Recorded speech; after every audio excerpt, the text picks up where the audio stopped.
दिल्ली प्रदेश Bharatiya Janata party के वरिष्ठ नेता और सांसद आदरणीय श्री मनोज तिवारी जी,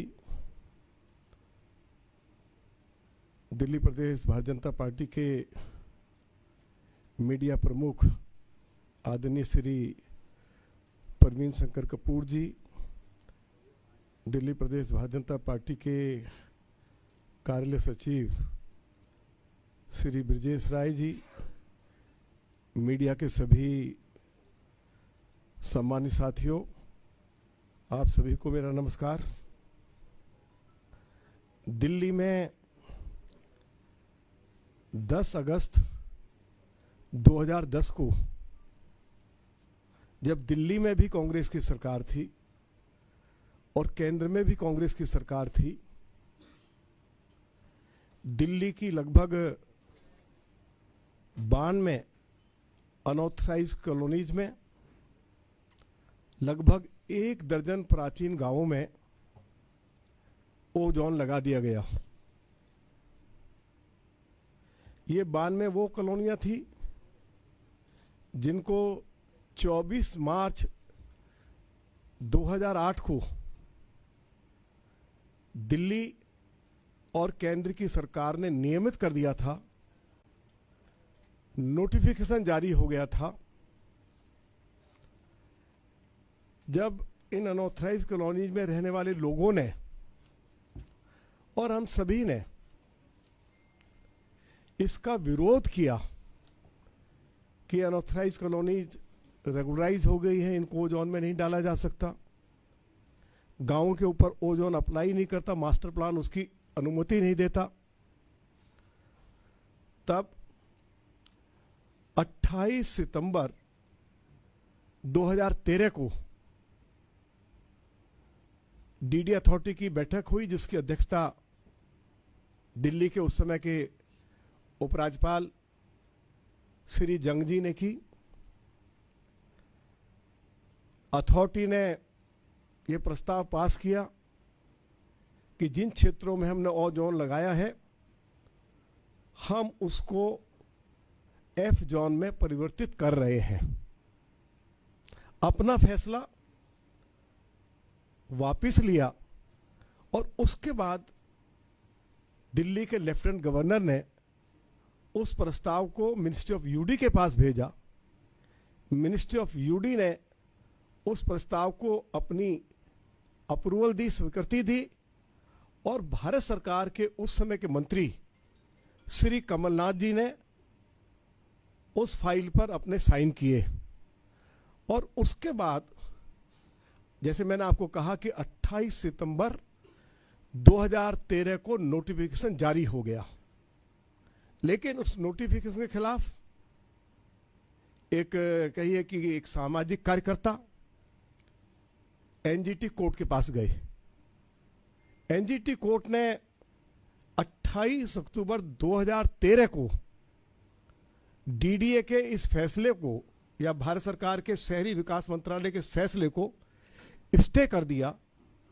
2 साल तक ये मामला एनजीटी कोर्ट में चला और जनवरी 2015 में एनजीटी कोर्ट ने इसको डिस्पोज ऑफ कर दिया और साथ में डीडीए को और भारत सरकार की एक प्रिंसिपल कमेटी को यह आदेश दिया कि डीडीए बाउंड्री फिक्स करे और प्रिंसिपल कमेटी जो है वो इस बात की जांच पड़ताल करे क्या जिन क्षेत्रों में पिछले 25 साल से फ्लड नहीं आया है, उनको भी, उन क्षेत्रों को भी पहचान करे। प्रिंसिपल कमेटी की रिपोर्ट गांव और कॉलोनियों के पक्ष में आ गई। डीडीए ने डिमार्केशन कर दिया। 2022 में डीडीए ने, मेरे पास ये, मैं आपको सारे सरकारी कागजात उपलब्ध करा दूंगा, हम अपनी तरफ से कुछ नहीं बोल रहे हैं। एक्सपर्ट कमेटी ने क्या कहा, प्रिंसिपल कमेटी ने क्या कहा, दिल्ली पुलिस ने क्या कहा, क्योंकि डीसीपी हेडक्वार्टर ने कहा कि जिन क्षेत्रों में ओजोन लगाया गया है यमुना से 3.5 किलोमीटर 4 किलोमीटर दूरी पर है। और एक जानकारी मैं आपको और देना चाहता हूं, मेरे पास वाइस चेयरमैन डीडीए का लेटर है, मेरे पास दिल्ली सरकार के साथ साथ डीडीए के डायरेक्टर प्लानिंग का आदेश की कॉपी है, जिसमें यह कहा गया है कि ओजोन गांवों के ऊपर अप्लाई नहीं करता है। गांव की जो आबादी है, चाहे वो लाल डोरा वाली आबादी है, चाहे एक्सटेंडेड लाल डोरा है, चाहे वो फिरनी वाली आबादी है, उस पर ओजोन अप्लाई नहीं करता। वो रेजिडेंशियल एरिया है और गांव के लोग उस एरिया के अंदर अपने मकानों की रिपेयर भी कर सकते हैं, रिकंस्ट्रक्शन भी कर सकते हैं। इसकी अनुमति डीडीए ने दी है और मास्टर प्लान का हवाला दिया है। लेकिन उसके बावजूद भी जगतपुर गांव में कुछ मकानों को तोड़ा गया। मैं आपको ये जानकारी भी देना चाहता हूं कि कल हम लोग श्री मनोज तिवारी जी के साथ दिल्ली के ऑनरेबल लेफ्टिनेंट गवर्नर को मिले थे और सारे तथ्यों से उनको अवगत कराया था। हमने 2 दिन पहले सभी एमपीज ने दिल्ली की माननीय मुख्यमंत्री श्रीमती रेखा गुप्ता जी से आग्रह किया था कि मुख्यमंत्री जी डीडीए के अधिकारियों के साथ, म्युनिसिपल कमिश्नर के साथ, चीफ सेक्रेटरी के साथ एक बैठक बुलाएं। आज उन्होंने 10:30 बजे बैठक बुलाई थी। उस बैठक में श्री मनोज तिवारी जी के साथ मैं, श्री परवीन खंडेलवाल जी जो हमारे चांदनी चौक से एमपी हैं, और श्री अरविंदर सिंह लवली जो यमुना पार विकास बोर्ड के चेयरमैन हैं, जिनका कैबिनेट मिनिस्टर का दर्जा है, विधायक भी हैं, उस बैठक में शामिल हुए। ये स्पष्ट हो गया है कि चाहे वो गांव हो चाहे अनऑथराइज कॉलोनीज हो, जो ये भ्रम फैलाया जा रहा है कि सारी कॉलोनियों को तोड़ दिया जाएगा, उजाड़ दिया जाएगा, भ्रमित होने की आवश्यकता नहीं है। पुरानी आबादी को टच नहीं किया जाएगा, कोई पुरानी आबादी का घर नहीं तोड़ा जाएगा। लेकिन यदि कोई नई कंस्ट्रक्शन करेगा तो डीडीए एमसीडी कार्रवाई करेंगे।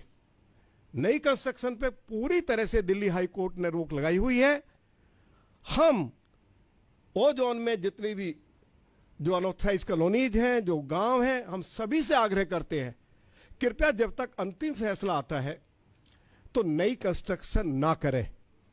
ये हम लोगों से अपील करने के लिए जा रहे हैं। आज दिल्ली के मुख्यमंत्री जी ने अधिकारियों को स्पष्ट आदेश दिया है, शायद दिल्ली सरकार की ओर से या एमसीडी की ओर से जो आज की बैठक हुई है उसकी जानकारी कि क्या निर्णय लिए गए हैं, उसके बारे में भी दिल्ली सरकार की ओर से कोई ना कोई जानकारी मीडिया को दी जाएगी। हम भारत के यशस्वी गृह मंत्री आदरणीय श्री नरेंद्र मोदी जी के प्रति बहुत आभारी हैं कि लगभग 40 साल के बाद दिल्ली में उन्होंने 1511 कॉलोनियों को नियमित किया, उनको मालिकाना अधिकार दिया, उनको रजिस्ट्री दी जा रही है, और देश के यशस्वी प्रधानमंत्री आदरणीय श्री नरेंद्र मोदी जी ने दिल्ली सरकार को, दिल्ली की मुख्यमंत्री श्रीमती रेखा गुप्ता जी को निर्देश दिया कि जिन अनऑथराइज कॉलोनीज को रेगुलराइज कर दिया गया है उनमें सभी बेसिक एमिनिटीज उपलब्ध कराई जाएं।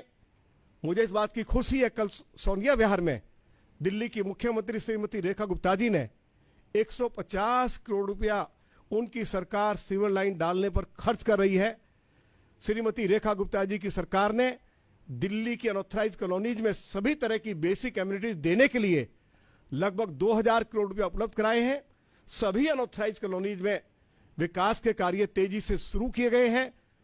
गांवों के लिए श्रीमती रेखा गुप्ता जी की सरकार ने पिछले 2 सालों में, क्योंकि अब दूसरा साल चल रहा है उनकी सरकार का, 2 सालों में उन्होंने 3000 करोड़ रुपया गांवों के विकास के लिए दिया है।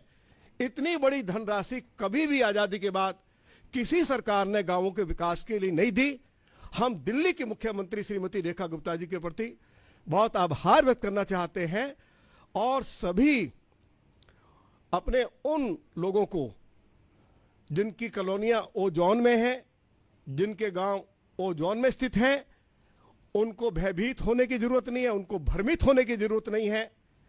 उनके साथ न्याय किया जाएगा और जल्दी ही इन कॉलोनियों से और गांवों से ओजोन हटाया जाएगा, जिससे कि इन कॉलोनियों को भी 1511 कॉलोनियां जिनको नियमित किया गया है उस सूची में सम्मिलित किया जा सके और इन कॉलोनियों के लोग भी बिल्डिंग बायलॉज के मुताबिक अपना नक्शा पास करवाकर अपना घर बना सकें। ये जानकारी भी मैं आपको देना चाहता हूं। आप सभी आए हैं, आप सभी का बहुत बहुत धन्यवाद। एक बार मैं ऑनरेबल लेफ्टिनेंट गवर्नर का और दिल्ली की ऑनरेबल चीफ मिनिस्टर का बहुत बहुत आभार व्यक्त करना चाहता हूं। आदरणीय श्री मनोज तिवारी जी का धन्यवाद करना चाहता हूं कि उन्होंने इस पूरे मूवमेंट को लीड किया है। लोगों के बीच में भी जाके 10-10 हजार लोगों के बीच में जाके इन्होंने स्थिति को स्पष्ट किया है। मैं एक बात कह के अपनी बात को समाप्त करूंगा कि जब ओ जोन लगा था तब केंद्र में और दिल्ली में कांग्रेस की सरकार थी। जब हाई कोर्ट में रिट फाइल की गई तब दिल्ली में आम आदमी पार्टी की सरकार थी। आम आदमी पार्टी के नेताओं को यह बताना पड़ेगा कि 11 साल में आम आदमी पार्टी की सरकार ने इन 92 कॉलोनियों में रहने वाले लोगों के और गांवों के लोगों के पक्ष को ठीक से क्यों नहीं रखा था। इसकी जवाबदेही भी कांग्रेस और आम आदमी पार्टी की है। इसका जवाब उनको देना पड़ेगा। बहुत बहुत धन्यवाद।